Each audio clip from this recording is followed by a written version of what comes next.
16 praktek kerja lapangan program studi agroteknologi Fakultas Pertanian Universitas Sumatera Utara siap melaksanakan PKL UPT BIH Kuta Gadung Brastagi. Semangat, semangat, semangat, Semangat, semangat, semangat!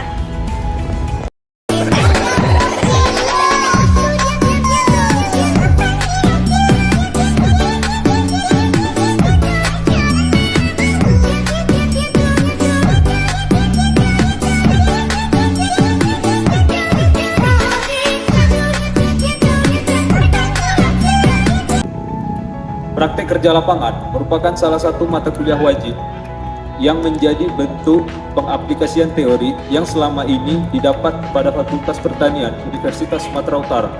Unit Pelaksana Teknis atau UPT Benih Induk Hortikultura Kuta Gadung Brastagi merupakan salah satu institusi pemerintah di lingkup Dinas Ketahanan Pangan, Tanaman Pangan, dan Hortikultura yang khusus menangani perbenihan hortikultura di Provinsi Sumatera Utara.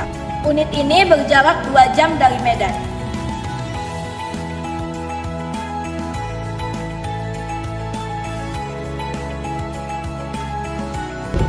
Dilihat dari potensi serta permintaan benih yang ada pada tiap tahunnya, kebun induk ini diprogramkan perbanyakan benih, terutama komoditi cabai, bawang merah dataran tinggi, wortel, ercis, dan yang terakhir yaitu kentang dari kelas G0 sampai G2.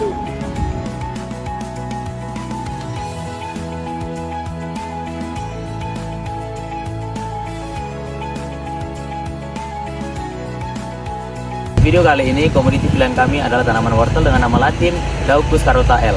Wortel merupakan salah satu tanaman hortikultura dengan nilai ekonomis tinggi. Wortel telah menjadi salah satu mata dagang pertanian antar negara. Dalam hal perbanyakan benih wortel, yang menjadi fokus utama kami di sini ialah persiapan umbi wortel pilihan, persiapan lahan, penanaman, pemeliharaan seperti pemasangan tonggak lenjaran dan pemangkasan tunas wiwilan, terakhir panen dan pasca panen.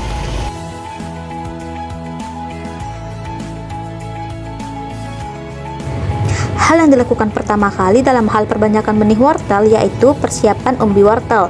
Untuk pemotongan umbi wortel itu sendiri dengan cara membuang umbi sepertiga dari panjang umbi dengan cara miring ataupun secara melintang.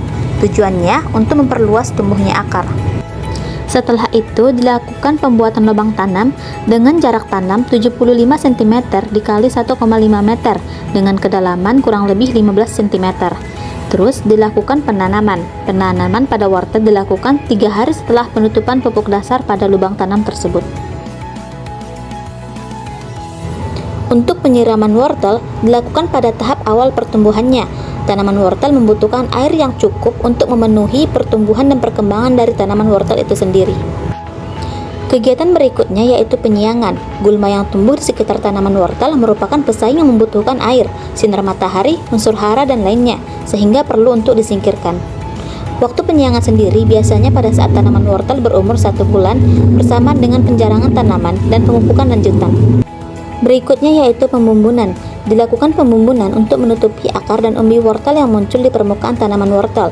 Dilakukan pada tanaman berumur 1 bulan. Pembumbunan dilakukan dengan menggemburkan tanah dan menaikkan kembali dengan tujuan supaya umbi wortel tertutupi tanah. Pembumbunan juga dilakukan saat proses penyiangan tanaman. Untuk pemupukan sendiri, jenis pupuk yang digunakan dalam tanaman wortel yaitu ada urea ataupun ZA. Dengan waktu pemberian pupuk ini dilakukan bersamaan dengan pengendalian gulma. Cara pemupukan dilakukan dengan cara ditebar secara merata pada alur yang dangkal atau dimasukkan ke dalam lubang benih ataupun secara tunggal 5-10 cm dari batang wortel, kemudian segera ditutup dengan tanah. Selanjutnya ada pemasangan tali lanjaran. Pemasangan tonggak lanjaran ini digunakan sebanyak 2 per tanaman, di mana mengikatkan tali penyangga pada tonggak yang sudah dipancangkan. Fungsi dari tonggak ini sendiri yaitu agar tanaman tidak mudah roboh. Untuk menjamin mutu benih atau benih yang dihasilkan harus dilakukan pemangkasan batang utama dan pencabutan tunas wiwilan. Jumlah bunga induk hanya 6-8 bunga, sehingga dihasilkan pucuk bunga yang besar. Sedangkan tunas wiwilan yang harus dikeluarkan semua yang muncul pada ketiak daun pada pucuk batang utama. Untuk pengendalian hama dan penyakit dilakukan dengan menggunakan pestisida, dapat dari jenis insektisida dan juga fungisida. Untuk jenis insektisida dapat menggunakan merek dagang Furadan, dan untuk fungisida dapat menggunakan merek dagang Liten dan Metal yang diberikan setiap 2 minggu sekali sejak tanaman berumur 4 MST sampai 10 MST. Dan yang berikutnya ialah panen dan pasca panen. Dalam hal pemanenan bunga wortel dilakukan saat panen wortel berumur kurang lebih 5 bulan setelah tanam wortel. Kriterianya sendiri sudah berwarna coklat dan kering. Bunga wortel dipetik dengan pisau untuk dipotong bunganya dan dikumpulkan ke dalam wadah seperti karung. Kemudian, karung berisi bunga wortel tersebut dikumpulkan ke gudang untuk diproses lebih lanjut. Pemrosesan bunga wortel ini dapat dengan pemisahan brondolan dari bunga wortel yang dilakukan dengan menggunakan tampah atau tampi, di mana brondolan yang telah kering saat penjemuran dilakukan pemisahan dari bunga dengan melakukan penggosokan di atas tampah atau tampi agar brondolan terlepas dari bunga wortel. Nah, setelah tahap ini, benih wortel dapat ditimbang dan juga dikemas untuk ditransportasikan, didistribusikan, disimpan, dijual, ataupun juga dipakai. Sekian video kegiatan praktek kerja lapangan kami di UPT BIH Kota Gadung Brastagi.